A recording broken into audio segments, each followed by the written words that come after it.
और दिल्ली के पूर्व मुख्यमंत्री अरविंद केजरीवाल के जंतर मंतर पर लगाए गए जनता की अदालत की।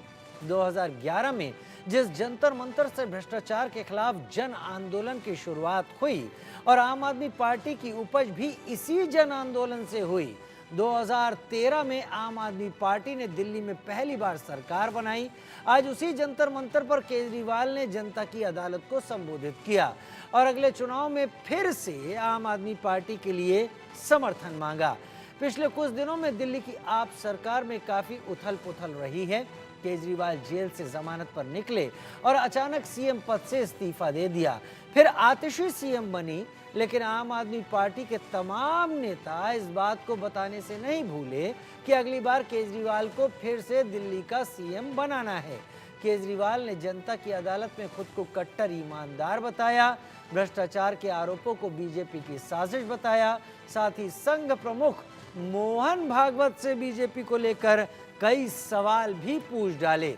मतलब साफ है कि आम आदमी पार्टी ने दिल्ली में अगले साल फरवरी में होने वाले विधानसभा चुनाव को लेकर कमर कस ली है। खुद की बेगुनाही साबित करने के लिए केजरीवाल फिर से जनता के बीच उतर गए हैं। हालांकि मामला कोर्ट में है। मन में ये चल रहा होगा कि केजरीवाल ने इस्तीफा क्यों दिया। मैंने इस्तीफा इसलिए दिया क्योंकि मैं ये सब करने के लिए, गंद करने के लिए नहीं आया था। मैं भ्रष्टाचार करने के लिए नहीं आया था। मैं सत्ता का लालच, सत्ता की भूख नहीं है मेरे को सीएम की कुर्सी की भूख नहीं है। मैं पैसे कमाने नहीं आया। पैसे कमाने होते इनकम टैक्स कमिश्नर की नौकरी करता था। उस नौकरी में जितने करोड़ों रुपए चाहता मैं कमा सकता था। पैसे नहीं कमाने, देश के लिए आए थे, भारत माता के लिए आए थे। देखिए, अरविंद केजरीवाल को यदि जनता की अदालत लगानी थी, किसी गांव में लगाते, झोपड़ी में लगाते, अनऑथराइज कॉलोनी में लगाते, किसी ऐसी जगह पर लगाते जहां लोग डीडीए फ्लैट्स में रहते हैं, लोगों को पीने का पानी नहीं मिल रहा, जो पानी उपलब्ध कराया जा रहा है वो जहरीला है, गंदा पानी है, उसको पीकर लोग बीमार हो रहे हैं, दिल्ली की सड़कें टूटी पड़ी हैं, वहां उनको ऐसी अदालत लगानी चाहिए। दिल्ली का जो पब्लिक ट्रांसपोर्ट सिस्टम है वो पूरी तरह से बर्बाद हो गया है। डीटीसी के पास कोई बस नहीं है जिसको दिल्ली की सड़कों पर चलाया जा सके। जो बसें उनके पास है वे सभी आउटडेटेड है। अरविंद केजरीवाल पंचायत लगाए, गांव में जाकर, कॉलोनियों में जाकर, जहां सिवर लाइन नहीं डली है, जहां सिवर लाइन डली हुई है वो पूरी तरह से चौक हो गई है। अरविंद केजरीवाल ने आज जंतर मंतर पर जनता की अदालत जो लगाई, उसके जरिए एक बात तो साफ कर दी कि उनकी सोच और उनकी तैयारी कहीं दूर की है, कहीं आगे की है। लेकिन देश का सवाल में हर होने वाली घटना पर कई सवाल उठते हैं और वो सवाल हम आपके सामने रख रहे हैं। पहला सवाल की बात कर लेते हैं। केजरीवाल ने जहां से राजनीति शुरू की थी वहीं जनता की अदालत में गए, इसके मायने क्या है? अन्ना हजारे उनके साथ थे, केजरीवाल उस दौरान थे, केजरीवाल ने एक लंबा अनशन किया था, उनके कई सहयोगी उनके साथ उस वक्त मौजूद थे। उसमें से कई सहयोगी अब आम आदमी पार्टी या उनका हिस्सा नहीं है, लेकिन वो वहां पर ही गए जहां से उन्होंने शुरुआत की थी। दूसरा, क्या केजरीवाल जनता के बीच जाकर सहानुभूति को भुनाना चाहते हैं? इतने दिन वो तिहाड़ जेल में रहे, पार्टी किस स्थिति में आ गई? क्या बाहर निकलकर अब वो विक्टिम कार्ड खेलने की तैयारी में है? केजरीवाल ने फिर खुद को कट्टर ईमानदार बताया है। क्या जनता भरोसा दिखाएगी? और अगला सवाल, क्या 2025 में जो शायद हर आंदोलन, हर विरोध प्रदर्शन और हर राजनीतिक कवायद के पीछे होता है, क्या 2025 में फिर से अपनी सरकार बनाना ही एक लक्ष्य है? मेरे साथ कई खास मेहमान इस वक्त जुड़ गए हैं। मेरे साथ सैफ खान जुड़ गए हैं, नेता कांग्रेस। मेरे साथ पवन शर्मा जुड़ गए हैं, आम आदमी पार्टी के प्रवक्ता। मेरे साथ चारू प्रज्ञा जी भी जुड़ गई हैं, बीजेपी स्पोक्स पर्सन के तौर पर। राहुल लाल भाई मेरे साथ जुड़ गए हैं, अक्सर आप इनको पॉलिटिकल एनालिस्ट के तौर पर हमारे साथ देखते हैं, बहुत स्वागत है राहुल लाल भाई आपका भी। अरविंद सिंह जी पॉलिटिकल एनालिस्ट के तौर पर मेरे साथ इस वक्त जुड़ गए हैं। चर्चा में सोच रहा था कि बीजेपी में चारू प्रज्ञा जी से करूं, लेकिन अब मुझे लग रहा है कि मैं उस मुद्दे पर ही जाता हूं जहां पर अरविंद केजरीवाल जी अपनी राजनीति को लेकर पहुंचे हैं और उसके लिए पवन शर्मा जी से बेहतर कोई नहीं होगा इस चर्चा की शुरुआत करने के लिए। पवन शर्मा जी, आपको लगता है आज अरविंद केजरीवाल जी जिस तरीके से गरजे हैं, जिस तरीके से आज उन्होंने अपने मुद्दे सामने रखे हैं, उनके भाषण को सुना, आसपास की तस्वीरों को देखा, सबको समझने की कोशिश की, केजरीवाल जी ने कहा कि वो सत्ता और कुर्सी के लालची नहीं है और ये उनका बयान बहुत मुखर हो रहा है। आप इस बार ईमानदार लगूं तो मुझे वोट देना, क्या हम समझे मतलब इस वक्त क्या ये 2025 विधानसभा चुनाव की तैयारी है जिसे लेकर केजरीवाल जी जनता के सामने गए? देखिए राजीव जी, निश्चित तौर पर ये बहुत बड़ी बात होती है जब चुनावा मुख्यमंत्री इस्तीफा दे और ये कहे कि मेरे ऊपर किसी ने आरोप लगा दिए, अब जनता की अदालत तय करे। अरविंद केजरीवाल जी भारतीय जनता पार्टी तमाम सारे आरोप लगाए, सुप्रीम कोर्ट में केस गया, सुप्रीम कोर्ट ने लगातार अरविंद केजरीवाल जी को राहत दी। पीएमएलए जैसे कानून में बेल देना बहुत बड़ी बात होती है और उन्होंने कहा जब जेल से बाहर आने के बाद, सुप्रीम कोर्ट की राहत के बाद, और ये बात बड़ी इसलिए हो जाती है, सुप्रीम कोर्ट ने कहा कि सीबीआई पिंजरे के तोते की तरह काम कर रही है, सीबीआई बाइस जो के काम कर रही है और उस सीबीआई के मालिक कौन है? अमित शाह जी हैं। जेल से बाहर आने के बाद अरविंद केजरीवाल जी ने कहा कि मुझे जनता की अदालत में जाना है क्योंकि जो मेरे ऊपर दाग लगे, कट्टर ईमानदार होते हुए किसी ऊपर दाग लग जाना आत्मा को बहुत पीड़ा पहुंचती है। अरविंद केजरीवाल जी ने कहा कि मैं जनता बीच में जाऊंगा, अब जनता तय करेगी, जनता अपनी अदालत में फैसला करे कि आपका बेटा अरविंद केजरीवाल कट्टर ईमानदार है कि नहीं है, क्योंकि जनता की अदालत में फैसला सबसे बड़ा फैसला होता है कि सुप्रीम कोर्ट में बहुत समय लगेगा। उन्होंने कहा कि मैं अपनी कुर्सी का त्याग करता हूं, बलिदान देता हूं, जब तक कि दिल्ली की जनता मुझे दोबारा चुनकर नहीं भेजेगी, मेरी ईमानदारी पर मोहर नहीं लगाएगी, जब तक मैं दिल्ली की मुख्यमंत्री की कुर्सी पर नहीं बैठूंगा। ये बहुत बड़ी बात होती है इतिहास में, देखिए राजीव जी। और दूसरी बात आज कही, देखिए दूसरी बात आज कही कि देखिए एक हमारे कुछ सवाल भी थे, देखिए राजनीति से अलग कुछ सवाल भी थे। अरविंद केजरीवाल जी ने आरएसएस से सवाल पूछे हैं, 5 सवाल पूछे हैं। पहला सवाल उन्होंने पूछा है कि क्या जिस तरह से भारतीय जनता पार्टी पूरे देश में सीबीआई ईडी का डर दिखाकर, लालच देकर नेताओं को तोड़ती है, सरकारें गिराती है, क्या जनतंत्र के लिए अच्छा है? आरएसएस के चीफ इसका आंसर करें। दूसरा सवाल, भारतीय जनता पार्टी के लोग जिन नेताओं पे आरोप लगाते हैं, जिनको प्रधानमंत्री मोदी जी, अमित शाह जी खुद आरोप लगाते हैं, ऐसे भ्रष्ट नेताओं को पार्टी में शामिल कराते हैं। आरोप लगाने के बाद तो इस तरह की राजनीति की परिकल्पना आपने करी थी या नहीं करी थी? तीसरा सवाल, आपका एक नियम था कि 75 साल का कोई हो जाएगा, जिस नियम के तहत आपने अपने कई सारे नेताओं को अपनी पार्टी से मार्गदर्शक मंडल में भेज दिया था, रिटायर कर दिया था, तो क्या मोदी जी को आप लोग रिटायर करेंगे? नहीं करेंगे।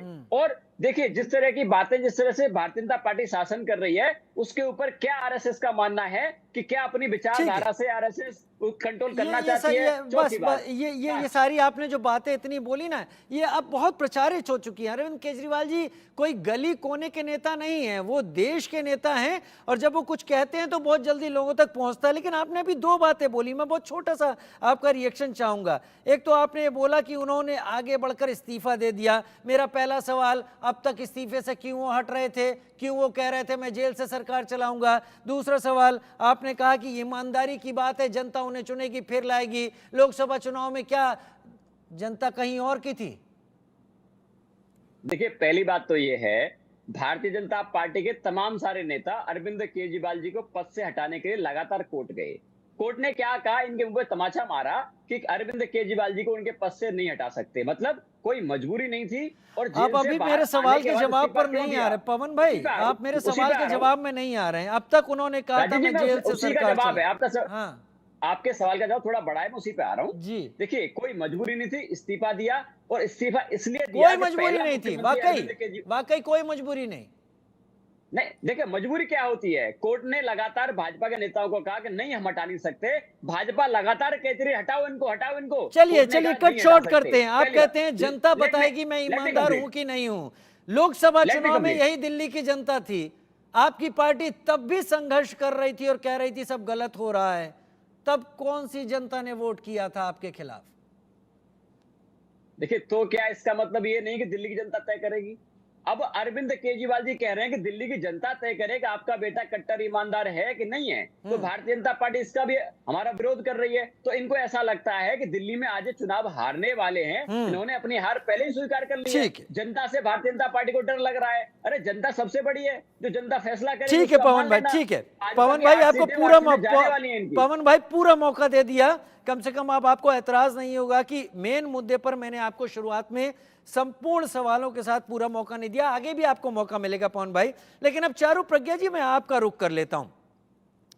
केजरीवाल जी ने जहां से राजनीति शुरू की थी, अन्ना हजारे को हम सभी जानते हैं, रालेगढ़ सिद्धि को हम सभी जानते हैं। अन्ना जी रालेगढ़ सिद्धि में आजकल हैं, या अन्ना हजारे की लेगेसी की हम बात कर लेते हैं। उनके साथ उनकी छत्र छाया में उन्होंने शुरू की थी और वहीं पर उन्होंने ले जाकर अपनी आज जनता अदालत लगा दी। यह हमने भी देखा। पवन जी बुरा मत मानिएगा, लेकिन इस बार जनता कम, कार्यकर्ता कहीं ज्यादा वहां पर दिखाई पड़े। चारू प्रज्ञा जी, इसके मायने क्या समझें? अरविंद केजरीवाल जी क्या वाकई एक चुनौती की तरह सामने आना चाहते हैं आपके सामने? नमस्ते। देखिए, आपने जिस तरीके के सवाल आम आदमी पार्टी के प्रवक्ता से पूछे, वो कुछ चीज़ों का जवाब नहीं दे पाए, लेकिन मैं दे देती हूँ, मैं उनकी थोड़ी-सी सहायता कर देती हूँ। बार-बार उन्होंने ये कहा कि आम आदमी पार्टी से रेज़िग्नेशन माँगा जा रहा था मुख्यमंत्री का, बिल्कुल माँगा जा रहा था। मुख्यमंत्री को 6 महीने पहले रिज़ाइन कर देना चाहिए था। 6 महीने तक जब दिल्ली की जनता त्राही-त्राही रोती रही, लोगों का डूबने से डेथ हो रहा था, कहीं पर इलेक्ट्रोक्यूशन से हो रहा था, कहीं पर तो ब्रिज के ब्रिज पानी में ढह गए। जो सिचुएशन दिल्ली की है वो केवल इसीलिए थी क्योंकि यहाँ के सारे मंत्री जेल के पीछे बैठे हुए थे।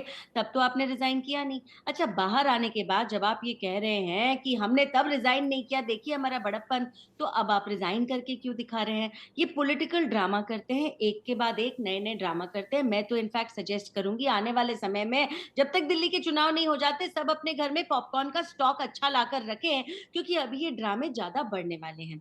दूसरा सवाल मेरा अरविंद केजरीवाल जी से आज ये है कि आप यहाँ पे खड़े होके इतने तमाशे कर रहे हैं। आपने आतिशी को मुख्यमंत्री बना दिया, लेकिन साफ-साफ आप बार-बार यही कहते हैं और आपके सारे साथी यही कहते हैं कि आतिशी केवल रबर स्टैंप है। नेता तो अरविंद केजरीवाल है, आतिशी रबर स्टैंप है, कुर्सी पर हम बिठा रहे हैं। तो आप किस बारे में कहते हैं कि अच्छा हम दिल्ली ठीक से चला पा रहे हैं? आखिरी बात अरविंद केजरीवाल की ये है कि आज आप ईडी या सीबीआई के ऊपर जो उंगलियां उठाते हैं, तो क्या आप हमारे जस्टिस सिस्टम, हमारे कोर्ट्स के ऊपर भी उंगली उठा रहे हैं? क्योंकि बेल ना देने का निर्णय तो कोर्ट्स का था ना। सारे न्यायालय ने ये निर्णय लिया कि आपको बेल नहीं ईडी कोर्ट कब से हो गए? इसीलिए आप जेल के पीछे पवन भाई सुन लें, पवन भाई आपके पास आऊंगा बाद में, पहले सुन लें। मैं तो बिल्कुल ये कह रहा था, सीबीआई ईडी कोर्ट कब से हो गए? कोर्ट अलग है, सीबीआई ईडी अलग है। जो पिंजरे का तोता कोर्ट ने कहा कि भारतीय जनता पार्टी के सारे पैगाम 6 महीने से आपके मुख्यमंत्री को कोर्ट ने बेल नहीं दी, इसीलिए बेल नहीं दी क्योंकि अभी भी कोर्ट ने इस मामले को रफा दफा नहीं करा है। अरविंद केजरीवाल को ये नहीं कहा है कि वो इनोसेंट है, ये नहीं कहा गया है, ये केवल एक बेल है। प्रक्रिया कोर्ट की, इन्वेस्टिगेशन एजेंसीज की अभी चालू रह रही है और बेल का मतलब किसी का इनोसेंट होना नहीं है। ये बात आप भी अच्छी तरीके से समझते हैं। कोर्ट ने पहले भी ऑब्जर्व किया है और ये कहा है कि आपने पैसे चुराए हैं, गोवा के चुनाव में उसको लगाया गया है और केजरीवाल जी खुद अपने स्टेटमेंट में कहते हैं कि नायर जाकर बात करा करता था आतिशी और सौरभ चौधरी से। तो भाई आप तो एक अपने घेरे में सबको अपने साथ लेकर चल रहे हो, ये आपका साथ निभाना। अच्छा, आज भी जिस तरीके के तमाशे अरविंद केजरीवाल कर रहे हैं, मैं उनसे पूछना चाहती हूँ, आप भारतीय जनता पार्टी से बात करो ना, आप आरएसएस से क्यों बात करना चाहते हो? क्या आरएसएस एक पॉलिटिकल ऑर्गेनाइजेशन है? क्या आरएसएस कोई चुनाव लड़ती है? क्या आरएसएस का तो आप कह दो आरएसएस की आपको जरूरत नहीं, आपने कहा। अरे ये कैसे बोल देंगी पवन भाई? अरे ये क्या पूछ लिया? नहीं, क्या पूछ लिया? क्या है, हमारी पेरेंट ऑर्गेनाइजेशन है भाई, ठोक बजा के सारी दुनिया के पेरेंट सामने नहीं है, लेकिन मुझे पता नहीं था यहाँ पर जिस मैं चाहता हूँ कि मेरा ध्यान दें। मेरी प्रार्थना है कि मेरे सवाल का आप ध्यान दें और अपनी बात आने पर जरूर मौका रखें। मैंने पवन जी को जितना मौका दिया, कम से कम उतना चारू प्रज्ञा जी के पास जाना चाहिए। मेरे पास समय है, आप में से कोई भी इस बात का एतराज नहीं करेगा कि उसे कम समय मिला। चारू प्रज्ञा जी आप समअप करें, पवन जी रिबटल के लिए दिमाग में रखें कि क्या बोलना है। मैं आगे सभी गेस्ट के बाद आपके पास आऊंगा। चारू प्रज्ञा जी कंप्लीट करें। जी, हमारी तो से इनको सुन लेने दिए, प्लीज प्लीज प्लीज। कोई दिक्कत जो नहीं। इस पॉलिटिकल पार्टी में ड्रामा सेंट्रल चालू हो गया है, जिस तरीके से गुनेगारों को ये बार बार श्रेय देते हैं, चाहे वो दिल्ली के दंगे में गुनेगार पाए गए हों, चाहे राघव चड्ढा वो पार्लियामेंटेरियंस के हस्ताक्षर गलत करने के लिए केस में पाए गए हों, यहाँ पर इन्होंने एक ऐसी पार्टी बना रखी है जहां पर हर गलत काम करने वाले का स्वागत है और उसके बाद रोज आप जनता के चारू सामने प्रज्ञा जी, आज उन्होंने जिन बातों पर जोर दिया, आखिरी बात। सत्ता और कुर्सी का मैं लालची नहीं हूं, और ये एक ऐसा संदेश है जो वो अपने वोटर तक पहुंचाना चाहते हैं। आपको लगता है ये डेंट करेगा? क्योंकि अगर वोटर इस संदेश को उसी रूप में ले गया जैसा अरविंद जी कह रहे हैं तो मुश्किल है। नहीं, बिल्कुल भी नहीं। और मैं आई एम हैप्पी आपने मुझसे ये सवाल पूछा। देखिए, बात ये है कि अरविंद केजरीवाल ये सेम कहानी, हूबहू सेम कहानी लेकर जनता के सामने कुछ महीने पहले ही गए थे जब लोकसभा के चुनाव थे।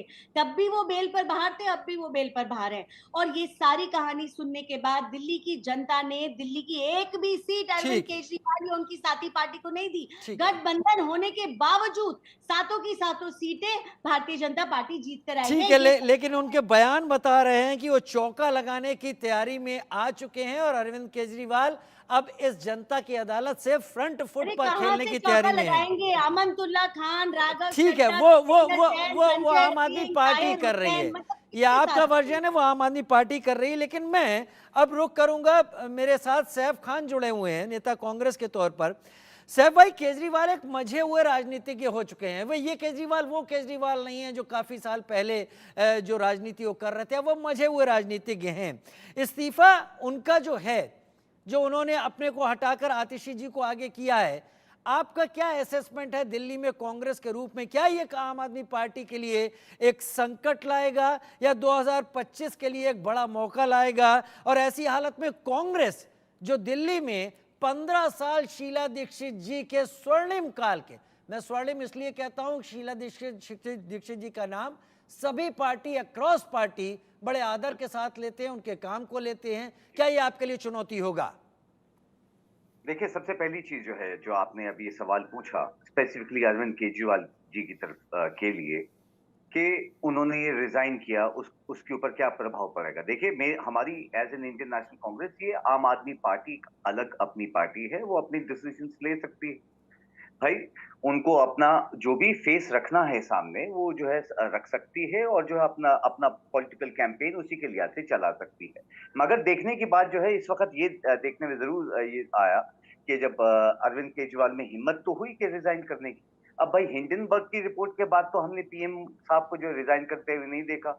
हमने जो है बाकी की जो करप्शन की रिपोर्ट सामने आई, उसके बाद जो मोदी जी को रिजाइन करते हुए देखा नहीं। हाँ, हमने ये कॉन्फ्लिक्ट जरूर देखी अडानी जी में, सॉरी अडवाणी जी में और मोदी जी में, कि कौन जो है प्रधानमंत्री बनेगा। तो ये कॉन्फ्लिक्ट जो राजनीति की साफ साफ दर्शाती है कि किसको ये सीट चाहिए। ये ऐसा कोई था कि जो सोनिया गांधी जी जो है, आपको मौका मिलने के बाद भी जो है अगर पीएम की दावेदारी जो है आपको चाहते थे सब लोग बनाना, और आपने नहीं ली। एटलीस्ट किसी में ये हिम्मत तो हुई कि जो है वो रिजाइन करे, और फिर जो पब्लिक के ऊपर छोड़ दे कि अब वो उस चेहरे को सामने लेके आना चाहते हैं या नहीं। ये पहला पॉइंट जो है।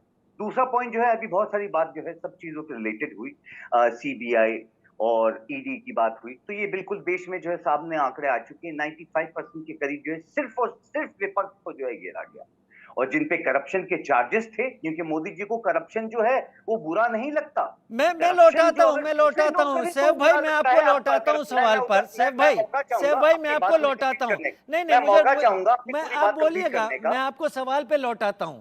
मेरा सवाल ये है कि आपने कहा कि अरविंद जी ने इतनी हिम्मत तो दिखाई कि इस्तीफा दिया। मैं कांग्रेस के तौर पर इस बात को ला रहा हूं और दिल्ली चुनावों को लेकर ही ला रहा हूं, क्योंकि सत्ता चुनावों के लिए ही, चुनावों के जरिए ही हाथ में आती है। क्या अरविंद केजरीवाल जी का यह दांव कांग्रेस की जमीन को कमजोर करेगा? क्योंकि उन्होंने अपनी जनता, अपने कार्यकर्ताओं को संदेश दे दिया है। देखिए, ये एक पॉलिटिकल पार्टीज, अगर हम चाहे जो है विपक्ष के आप तौर लोग पे एक होकर भी लड़कर देख लिए हैं लोकसभा चुनाव में। मुझे या तो आप बोल दीजिए, मुझे मौका दीजिए जो मैं अपनी बात पूरी कंप्लीट कर जी जी जी। और मैं आपसे उम्मीद चारू रखता प्रज्ञा हूं जी कि जितना सुनिए। मौका आपने भारतीय जनता पार्टी के प्रवक्ता को और वक्ता को चारू और प्रज्ञा जी आम आदमी सुन को लीजिए दिया है, सैफ उतना भाई ही आप को। जो है मुझे मैं तो पूछ रही थी, ठीक इतनी है, तारीफ दूसरी बात कर जो रहे है हो, ना, चुनाव मैं सुन समझ लीजिए सकता हूं, चारों को सैफ बहुत भाई को तकलीफ सुन होगी। लीजिए। क्योंकि जब जानकारी होती नहीं तो वो चैनल पे ऐसे ही जो है सैफ भाई सिर्फ बोलिए, आंकड़े सैफ भाई काफी बोलिए। नहीं है। खैर बहरहाल मैं आपका पहले बात का सवाल दे देता हूँ कि क्या चुनौती जो है क्या चुनौती कांग्रेस के लिए पड़ेगी।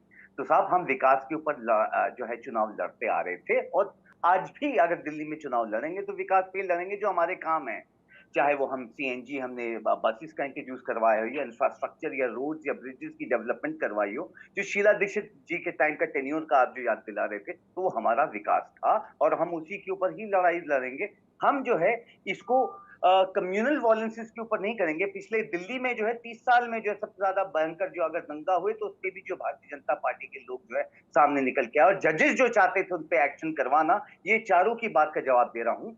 उसको रातों रात जो है ताहिर हुसैन को भूल गए वो किस पार्टी का को था? जो है ट्रांसफर करा दिया गया। तो बात यह है, मैं आपको नहीं नहीं साफ नहीं, बात आपने बताना कहा चाह रहा हूँ। बीजेपी के लोग निकले, ताहिर हुसैन को आप भूल गए?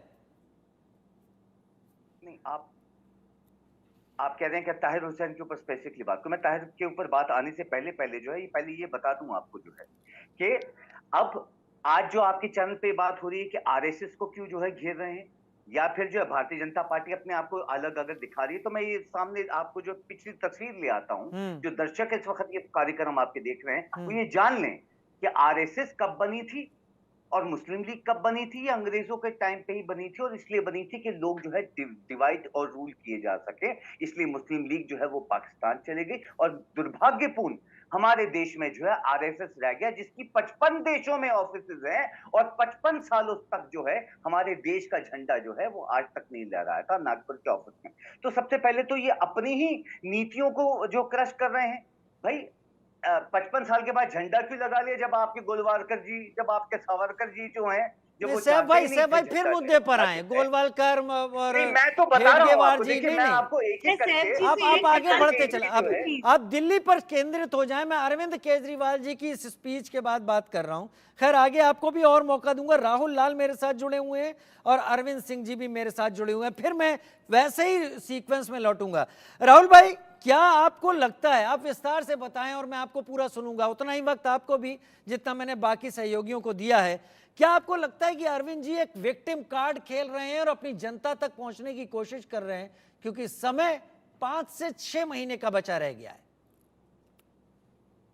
देखिए, हर राजनीतिक दल को अपने अपने ढंग से बातों को पहुंचाने का पूरा उनको अधिकार होता है और हमें लग रहा है कि अरविंद केजरीवाल जी भी दिल्ली में 10 वर्ष तक एक तरह से उनके शासन का होने जा रहा है और जिस तरह से 6 महीने तक वो तमाम ईडी के बाद जब जमानत की स्थिति बनी तो फिर सीबीआई के ने जो है कि गिरफ्तार कर लिया, ये तमाम मामले कोर्ट में चले हैं और उस स्थिति में जब जमानत उन्हें मिली है और देखिए एक बड़ा इंटरेस्टिंग सा मामला दिखता है राजीव जी कि भारतीय जनता पार्टी जब वो जेल में थे तो उनसे गिरफ्तारी की मांग कर रहे थे और जेल में आते ही उन्होंने वो गिरफ्तारी की मांग को पूरा कर दिया।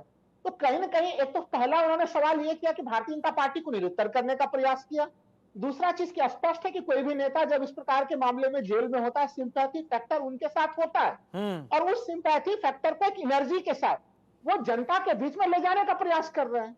तो वो चीजें यहाँ पे नजर भी आ रही है। देखिए अभी मैं कह रहा हूँ कि 10 साल का उनका शासन हो गया, एमसीडी में अभी है वो, ऐसे स्थिति में थोड़े बहुत एंटी इनकम्बेंसी फैक्टर भी उत्पन्न होंगे, उसको भी न्यूट्रलाइज करने का प्रयास किया। और जो सबसे बड़ा दाव मैं मानता हूं उनका जो उन्होंने दाव चला है कि वो दाव क्या है, वो एक तरह से उनके दाव को अगर हम लोग देखें तो वो महत्वपूर्ण चीज हमें ये नजर आ रही है कि वो सीधे सीधे उन्होंने ये मांग कर दी कि दिल्ली के चुनाव एक तरह से महाराष्ट्र और झारखंड के चुनाव के साथ हों।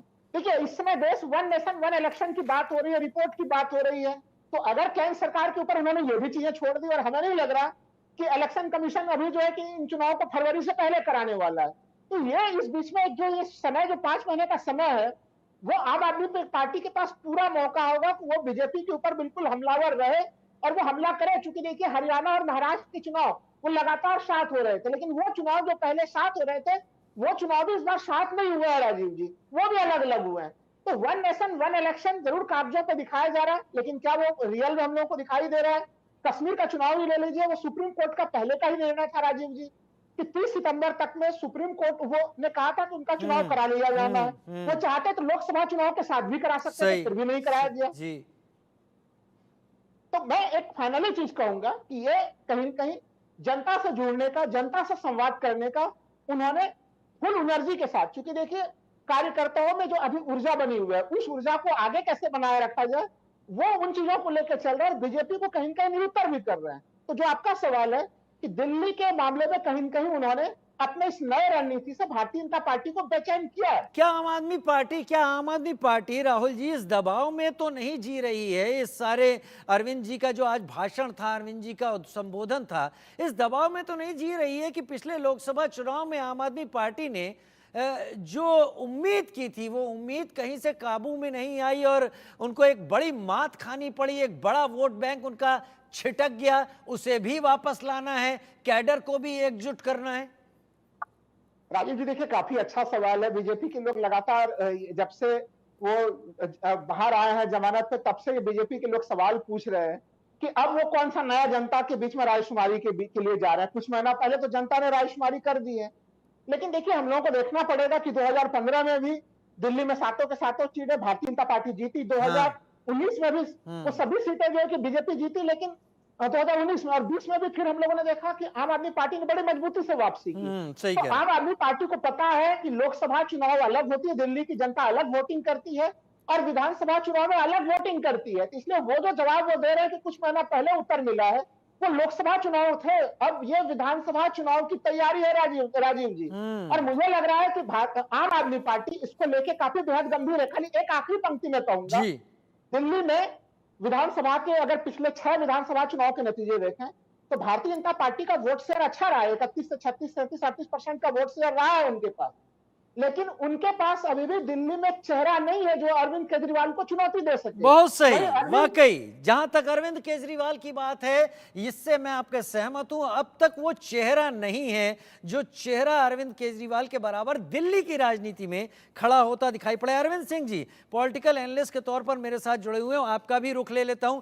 अरविंद जी, आज अगर अरविंद केजरीवाल जी के भाषण को, आप दोनों एक ही नामा राशि हैं और आप ज्यादा बेहतर बताएंगे, उनके भाषण को मैंने गौर से देखा, उनके भाषण के पॉइंटर्स निकाले। उन्होंने अपने भाषण में एक शब्द पर बहुत ज्यादा जोर दिया और मैं उस शब्द को रखता हूं आपके सामने, ईमानदारी। उन्होंने बोला ईमानदारी के दम पर हम सत्ता में। उन्होंने कहा जनता बताएगी कि मैं ईमानदार हूं। उन्होंने बोला कि ईमानदार लगूं तो वोट देना। इस भाषण में जंतर मंतर के उस ईमानदार फैक्टर को इतना ज्यादा प्रचारित और इतना ज्यादा आगे रखने की वजह क्या हो सकती है? देखिए राजीव शर्मा जी, हर भ्रष्टाचार का आरोपी अपने आप को ईमानदार घोषित करने की कोशिश करता है। आप याद करिए 90s में लालू प्रसाद यादव जी पर जब चारा चोरी का आरोप लगा था तो गला फाड़ फाड़ के कह रहे थे मैं ईमानदार हूं, कट्टर ईमानदार हूं। बाद में क्या हुआ, 5 न्यायालयों ने उनको अपराधी घोषित किया है और वो सजा याफ्ता कैदी हैं, सजा याफ्ता एक मुजरिम है। तो किसी अभियुक्त के ईमानदार स्वयं को घोषित कर लेने से वो ईमानदार नहीं हो जाता है जब तक कोर्ट उसको ईमानदार घोषित न कर दे। दूसरा, उसको जनता में चुनाव लड़ने जाना है तो ये तो कहेगा नहीं कि जनता फैसला नहीं करेगी।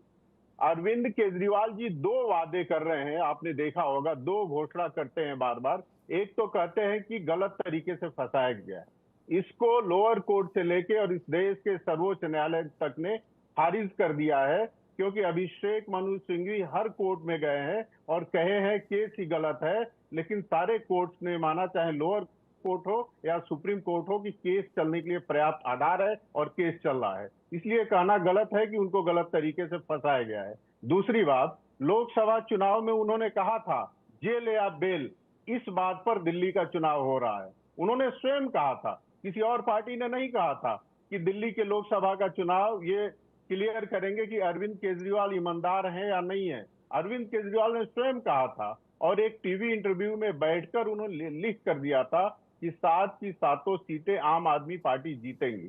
तो यदि केजरीवाल जी को किसी और के बात पे नहीं, खुद के बात पे भरोसा हो, खुद के कहे पर चलना हो, तो उनको मानना चाहिए कि दिल्ली के जनता ने उनको भ्रष्टाचारी घोषित कर दिया है लोकसभा के चुनाव में। अब एक लाइन और मैं बोलूंगा, आतिशी मार्लेना जी को लाने के बाद अब वो दावा कर रहे हैं नैतिकता का। आप बताइए, एक ऐसा व्यक्ति जिसको बेल मिलता है और बेल मिलने के बाद न्यायालय कहता है कि वो आदमी अपने मुख्यमंत्री के ऑफिस नहीं जा पाएगा, तो उसके पास रिजाइन करने के अलावा और ऑप्शन क्या था? तो ये मजबूरी में दिया गया इस्तीफा है। और आरती मार्लेना को जिस तरह से मुख्यमंत्री उन्होंने बनाया है, उसमें 2 कंडीशन जोड़ा है। एक तो मार्लेना जी स्वयं कह रही हैं कि पहले भी अरविंद केजरीवाल मुख्यमंत्री थे, आज भी हैं और आगे भी रहेंगे, यानी संविधान के तहत पद और गोपनीयता ये का तो हर शपथ पार्टी लेने का के बाद कैडर भी कहता है। ये अगर कोई बीजेपी नहीं हो, कहता है। कांग्रेस हो, जो अपने मुख्यमंत्री सर्वोच्च रहता नेता है, के लिए ऐसे ही की शब्दों बात का सुनिए। इस्तेमाल करेगा और करता है। इसमें क्या गलत है? सर्वोच्च नेता, मेरी बात सुनिए, सर्वोच्च क्या नेता बंगाल का में सम्मान छोड़ करता है, दिल्ली का वो कहता है मुख्यमंत्री कि जो उनके कच्चा सोना में मार्गदर्शन में घोटाला काम करते पकड़ा करेंगे, गया था, किसको माने लेकिन बताइए? जन्मी मुख्यमंत्री अरविंद कभी केजरीवाल घोषित को नहीं मानेंगे? होता है। अरविंद केजरीवाल ने खुद कहा है कि केवल चुनाव तक है। एक महिला को थोड़े समय तक 3-4 महीने के लिए जब संकट काल आया है, आप मुख्यमंत्री बनाते हो और आपको घोषणा है दिल्ली में कि चुनाव जीतते ही मैं मुख्यमंत्री हो जाऊंगा। तो राजीव जी, आपके माध्यम से मैं पूछना चाहूंगा, क्या इस वादे के आधार पर उम्मीद की जा सकती है कि दिल्ली की महिलाएं अरविंद केजरीवाल को वोट करेंगी? अरविंद केजरीवाल के मन में महिलाओं के प्रति सम्मान होता और वो सहानुभूति पाना वास्तव में चाहते हैं, तो दिल्ली के जनता से कहते हैं कि देखो एक महिला को मुख्यमंत्री बनाया हूँ और चुनाव बीजेपी के महिला बाद ये मुख्यमंत्री घोषित कर रही है क्या दिल्ली में? लेकिन तो क्या अरविंद मोदी जी बता के केजरीवाल महिलाओं की एक एमएनआई की बात पलटू करें? नेता मैं है, आ रहा हूं ये पवन, सत्य आ है। रहा हूं। चारू इनके प्रज्ञा जी से सारे- बात करते हुए सारी आपके बाद। चीजें। ठीक है, एक ठीक है। चारू जी एक को बना और दीजिए, इसका कंप्लीट PM करने मैं दीजिएगा सपोर्ट राजू जी। करता हूं, हाँ, इनको बना आप दीजिए। बताइए, बंगला और सिक्योरिटी गाड़ी नहीं लेने वाला नेता चारू का जी, के मौका मिल रहा है, पार्टी के देखिए। लोग उसको एक बंगला अरे मैं तो कह दिलाने रहा हूं, के चारू लिए जी को बना सरकार दीजिए। चारू जी, बंगला मौका दिलाने मिल के रहा है, लिए चारू जी को बना सुनिए। दीजिए। तो बहन आप हमारी बना बताइए ये दीजिए क्या इनको। विडम्बना है? चलिए, आप ठीक है, लोग ठीक है, ठीक है, ठीक है। करो, पॉलिटिकल कम से कम। एनालिस्ट के तौर पर आपको ये लगता है कि इन सारे के सारे फैसलों में बहुत नफा नुकसान नहीं, देख कर ये मेरी फैसले आपत्ति लिए यहाँ गए। पे, रुकिए रुकिए रुकिए रुकिए, मेरी आपत्ति है कि इनको सिर्फ केजरीवाल ही नजर आए, जो है कपिल मिश्रा नजर नहीं आए हैं। जब जस्टिस मुरलीधर चाहते थे एक्शन राजीव- उठाना, उनको रातों रात रा- वापस करा सैफ दिया। भाई, अगर और आप कपिल मुझे मिश्रा को सवाल वाइस पूछने प्रेसिडेंट देंगे, बनाया, वो साफ है। सैफ भाई, अगर आप नहीं, मुझे सवाल मोदी पूछने जी देंगे को तो डिबेट बहुत अच्छा करना, होगा। मोदी जी को अगर सुनिए, आपको सुनिए। कंडक्ट करना है तो सैफ भाई, it's all over to you. आप कंडक्ट कर सकते हैं। केवल 1 सेकंड लूंगा अपनी बात खत्म करने में। बीबीसी की खैर रिपोर्ट खैर, मैं सामने अपने आई, सवाल पर मोदी- आता हूँ। मैं मोदी अपने जी सवाल पर ने आता हूँ भी क्योंकि दे दी थी लोगों ने। सीक्वेंस बना रहना रोक चाहिए। लगवा दी नहीं, BBC ठीक की है। वीडियोस के ऊपर। सीक्वेंस बना है ना? रहना अमित चाहिए। शाह जी जो सीक्वेंस 3 के हिसाब से महीने मर्डर सबको केस में मौका जो मिले। जेल में रह के आ चुके हैं और तरीपाल सीक्वेंस का के जो है हिसाब वो से लगाया सबको था, वो- मौका वो मिले, मैं साफ ये है। चाहता हूँ। हमारे चारू देश प्रज्ञा के जी, गृह मंत्री हैं। चारू और प्रज्ञा जी, ADR सीक्वेंस के हिसाब से मैं ADR आपसे ये की सवाल रिपोर्ट के पूछ रहा लिहाज हूँ से कि क्या 70% जैसा सुनिए अभी मेरी बात। अभी जो अभी 70% पॉलिटिकल एनालिस्ट कह रहे थे यहाँ पर अरविंद सिंह जी कि ये फैसले मजबूरी के हैं। मैं भी सवाल पूछना चाहता हूँ।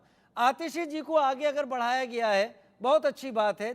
दिल्ली की तीसरी महिला मुख्यमंत्री हैं। पहली सुषमा जी, उसके बाद शीला जी और अब आतिशी जी, और सबसे यंग मुख्यमंत्री दिल्ली की। और उम्मीद करता हूं कि दिल्ली को इन कम वक्त में भी वो शायद ऐसे पैमाने दे देंगी जो कि आगे याद रखे जाएंगे।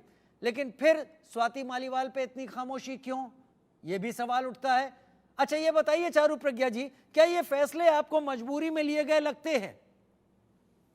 जी देखिए, अगर दिल्ली की जनता के लिए कोई फैसला लिया गया होता, वो 6 महीने पहले लिया गया होता। अब जो फैसले लिए जा रहे हैं वो केवल अपनी बची कुची राजनीति को बचाने के लिए हैं। मैं एक सवाल पूछती हूँ, अगर आतिशी इतनी ही बढ़िया नेता थी और आपको एक महिला को आगे बढ़ाना इतना अच्छा लगता था, तो जब वो विधायक का चुनाव जीत कर आई थी 2020 में, क्या उनको मंत्री बनाया गया था? नहीं बनाया गया था। वो आपको मंत्री बना देते बनी चारू जी, जब आम आदमी की जगह। पार्टी सरकार। अरे क्यों आप मोदी जी बीच की में जगह बोल रहे आपको हैं? रख देते हैं, राजीव हम तो जी, सिफारिश कर राजीव देते जी, हैं। मैं और इसलिए बताइए। सैफ भाई, मैं चाहूंगा आप कांग्रेस के नेता हैं, प्लीज थोड़ा सा डेकोरम बनाएं। स्पोक्स पर्सन के तौर पर मैं पवन जी के पास जाने वाला हूँ। थोड़ा डेकोरम बनाएं, थोड़ा डेकोरम बनाएं सैफ भाई। और आम आदमी पार्टी के प्रवक्ता से मैं स्पष्ट एक बात बोल रही हूँ, मैं अपने समय पर बोल रही हूँ, आप बीच में मत बोलिए। मेरा डिबेट करने का ये तरीका नहीं है। मुझे समझ में आ रहा है कि आपका केजरीवाल प्रेम इतना ऊपर कर आ रहा है, लेकिन फिर भी केजरीवाल प्रेम फिर बीच में बोल रहे हैं। मैं भी यहाँ पे कह रहा था पवन भाई। 1 मिनट में हट जाऊंगी मैं। नहीं, ये इस तरीके से नहीं चलेगा। सैफ भाई, मेरा विनम्र निवेदन है, अगर आप बोलते रहेंगे तो वो बहुत अच्छा संदेश नहीं देगा। मैं नहीं बोला था। नहीं। अगर मैं चारू प्रज्ञा जी से बात कर रहा हूं, you are nowhere to intervene sir. Pawan Sharma ji को मैं इसके बाद मौका देने जा रहा हूं क्योंकि वो स्पोक्स पर्सन है। आप थोड़ा सा देखिए, अभी वो आप पर कोई कमेंट नहीं कर रही है, इसलिए आपका से बनता नहीं है। ये अपनी बात पूरी करें। मैं पवन जी के पास आऊंगा, और क्योंकि आप पार्टी से हैं, आपके पास आऊंगा, उम्मीद है दोबारा दोहराने की जरूरत नहीं पड़ेगी। आदर के साथ चारू जी कंप्लीट करें अपनी बात, फिर पवन जी का रुख। बहुत धन्यवाद आपका।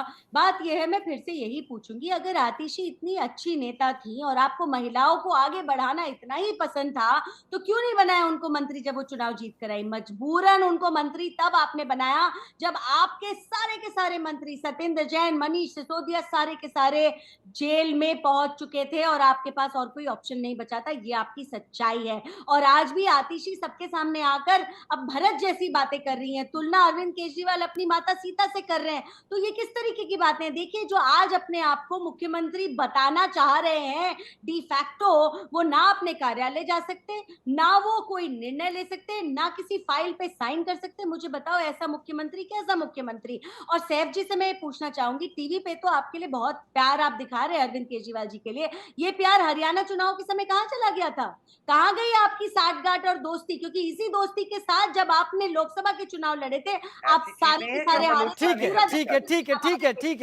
है चारू प्रज्ञा, ठीक है चारू प्रज्ञा जी। पवन शर्मा जी, अब आपको मौका दूंगा। बड़ी देर से बहुत बहुत चीजों को समझा आपने, सभी को सुना। पवन जी, जवाब सबका दे दीजिएगा, मैं आपको पूरा मौका दूंगा, लेकिन मेरे सवाल का जवाब पहले रख लीजिएगा। क्या सुप्रीम कोर्ट ने जो दायरे तय किए थे, वो बंधन अरविंद केजरीवाल जी के सामने कोई मौका नहीं छोड़ते थे कि उन्हें यह बैटन ट्रांसफर करनी ही पड़ती जो उन्होंने की? किसे की? मॉडरेटर होने के नाते मेरा इस पर कोई सवाल नहीं है। पार्टी की किसी भी कार्यकर्ता को पार्टी का वरिष्ठ ये बैटन ट्रांसफर कर सकता है। मेरा सवाल, क्या बंधन थे, क्या मजबूरी आ गई थी कि अब कोई चारा नहीं? देखिए राजीव जी, सबसे पहली बात तो यह है कि कोर्ट ने भारतीय जनता पार्टी के नेताओं को तमाचा मारा जब ये अरविंद केजरीवाल जी को पद से हटाने की बात कर रहे थे, संविधान की दुहाई दे रहे थे। संविधान में कोई नियम नहीं था। सुप्रीम कोर्ट ने साफ किया, हाई कोर्ट ने साफ किया, ये तो कोर्ट की बात है। और ऐसी कोई मजबूरी नहीं थी कि अरविंद केजरीवाल जी को इस्तीफा देना पड़े। आपने कहा पहले क्यों नहीं दिया? पहले इसलिए नहीं दिया कि आपने देखा कि भाजपा सत्ता की इतनी भूखी है, चाहे चुनाव हार जाते हैं, मौका पाते सरकारों को गिरा देते हैं, पार्टियां खत्म कर देते हैं। ये वो पार्टी है, और आम आदमी पार्टी को भाजपा तोड़ नहीं पाई।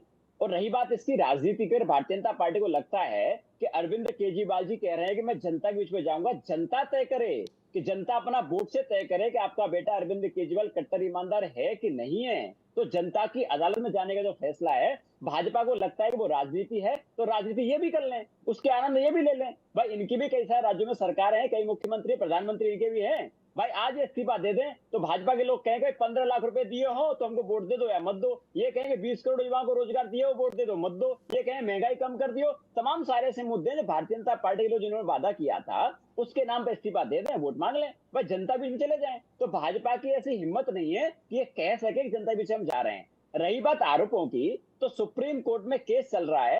ट्रायल कोर्ट से लेकर सुप्रीम कोर्ट तक की ऑब्जर्वेशन है राजीव जी। कोर्ट ने क्यों कहा कि सीबीआई पिंजरे का तोता है?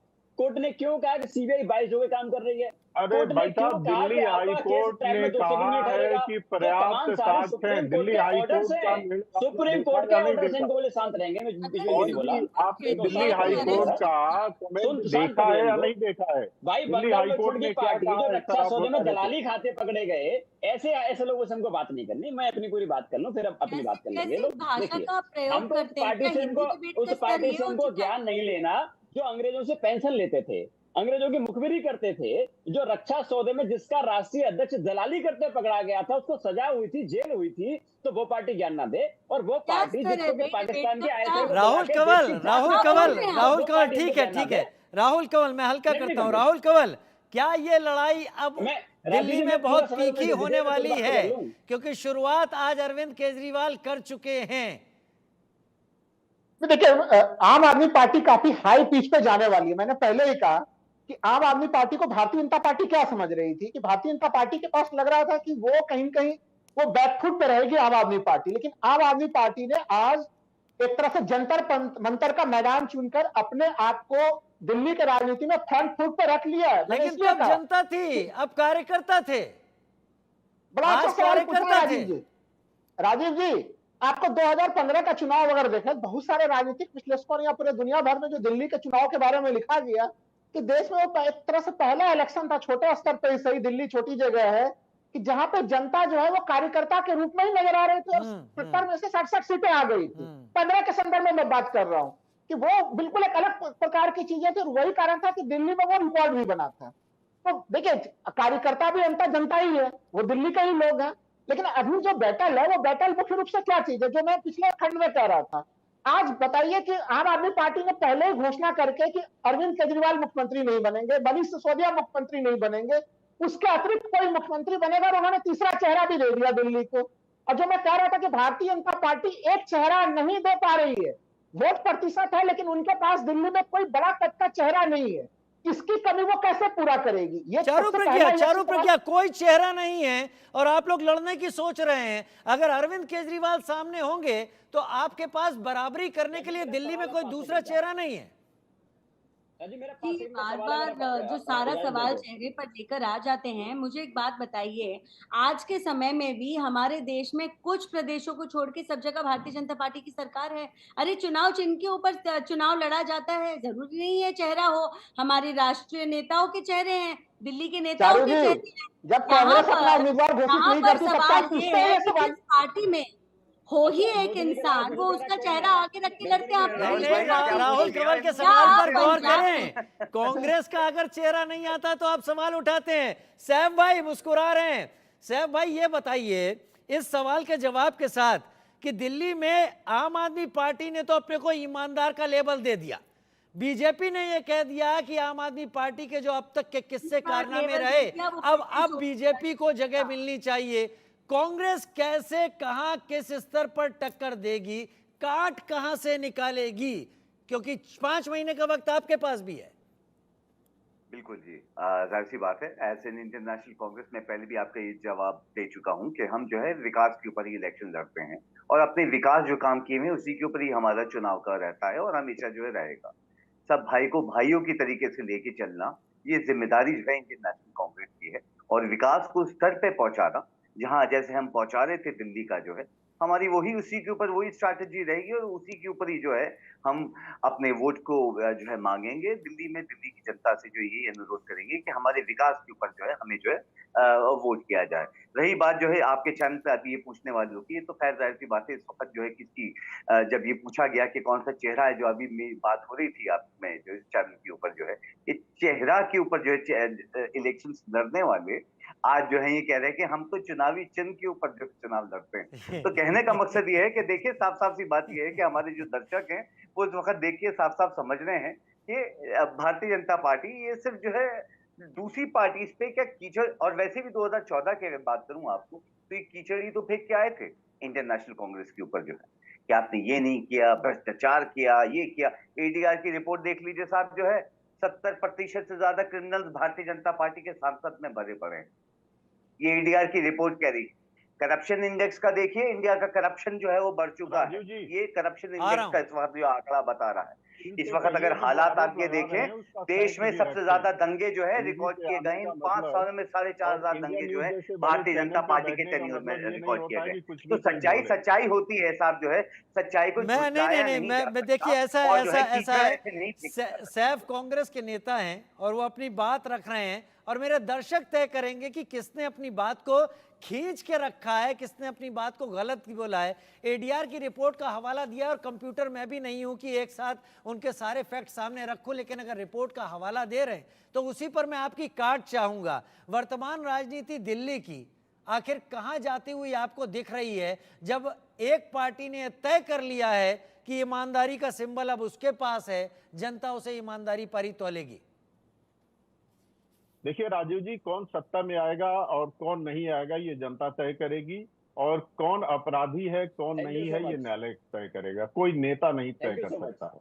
जहां तक अंग्रेजों की बात की गई, आज अंग्रेज तो नहीं थे डिस्कशन के बिंदु में, लेकिन ये हकीकत है जिस कांग्रेस पार्टी के नेता अंग्रेजों और गार्ड की बात कर रहे थे, ये सही है कि अंग्रेजों के द्वारा स्थापित भारतीय राष्ट्रीय कांग्रेस अंग्रेजों के द्वारा स्थापित है और आज भी वह एक विदेशी मूल के महिला के परिवार के द्वारा अरे भाई, वो संचालित है। ये वो तो भारतीय नागरिकता हैं, है। वो भारतीय हकीकत हैं। आज का समय उनका भारतीय मूल है, विदेशी हो विदेशी सकता है। मूल की है। हाँ हाँ, उनका मैंने मूल नहीं- विदेशी, कभी तो नहीं इसको कहा। इसको विदेशी इसको मूल की इसको होना तंज होगा, की तरह भारतीय इस्तेमाल ना मूल की करें। है। विदेशी ये मूल की शब्द है, को भारतीय तंज नहीं की है। तरह इस्तेमाल ना करें। अरे ये गलत तथ्य हो आरएसएस तो वाले आप नहीं इंटरव्यू समझे ठीक है, आप ठीक है, देख ठीक है। लीजिए। जो बोल रहे एक हैं। विदेशी आप के समझे द्वारा राहुल भाई, स्थापित अच्छी और अच्छी कोशिश वर्तमान में एक की विदेशी कि मूल आरएसएस के महिला वाले के नहीं परिवार समझेंगे के ये द्वारा बात।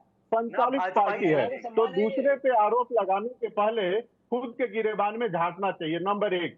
दूसरा, ये भारतीय जनता पार्टी के राष्ट्रीय अध्यक्ष के बारे में कह रहे थे कि उन्होंने दलाली ली। आपको राजीव जी याद होगा, जैसे आरोप लगा उन्होंने अपने पद से इस्तीफा दिया। लेकिन और तस्वीरें अंतिम सबने समय देखी में थी, न्यायालय ने तस्वीरें सबने मैं देखी बताता थी हूं। वो पैकेट पकड़ते हुए। और अंतिम समय में न्यायालय ने उसको स्टे किया था। इसलिए सच्चाई पे टिके रहिए, अरे भाई, वो आरोप तो मत लगाइए। ऑन कैमरा पूरे ये दुनिया है ने देखा था कि ये सारी राहुल चीजें जो गांधी है। सदा याफ्ता है। तथ्य ये है कि राहुल गांधी आज के देश में सदा याफ्ता है। हाँ। केवल उनको स्टे मिला है, सजा पे रोक की हुई है, थोड़ी देर के लिए स्टे मिला है, सजा वो तो खाली नहीं जमानत हुई पर है। रिहा होना कोई अपराध हो गया क्या? अरे भाई, जमानत पर रिहा होना कोई अपराध नहीं है इस देश में। जब यहाँ पे ट्रायल ही नहीं होगा यहाँ पे शुरू, तो फिर लोग तो जमानत पर ही रिहा होंगे ना। आरोप लगाने के पहले सोचना चाहिए। माँ बेटे दोनों यदि जमानत पे बाहर हैं तो किसी और आरोप में नहीं, भ्रष्टाचार से बाहर हैं। तो मैं समझ सकता हूँ कि एक भ्रष्टाचारी दूसरे भ्रष्टाचारी को जरूर बचाएगा। ये भी इनको सोचना चाहिए। जनता दरबार से राज दरबार की तैयारी क्या सफल होगी? चलिए चलिए